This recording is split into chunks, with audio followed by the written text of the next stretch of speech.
Obawiamy się, że te starsze pokolenia nas zaatakują pytaniami, ale też jesteśmy ciekawi i nakierowujemy być może rozmowę na to, co było kiedyś. A przecież wspominanie przy rodzinnym stole to jest coś bardzo pięknego.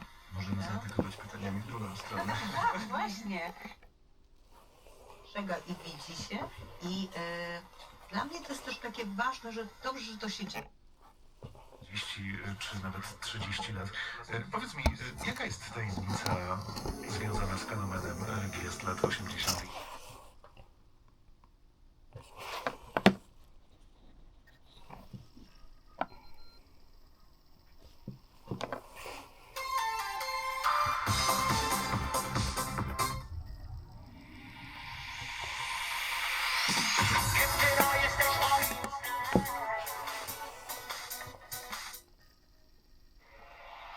Czy ta mała jest nieśmiała?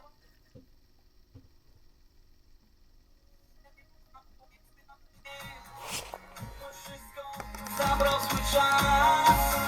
Ja nie umiem cię zapomnieć, bo uczucie w sercu moim trwa.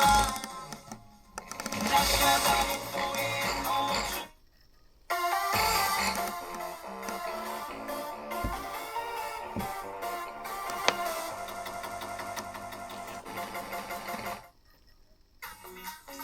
Kocham cię za wszystko, że jesteś Ulował. Poznaję wspaniałych ludzi, którzy mnie inspirują. Życie jest pełne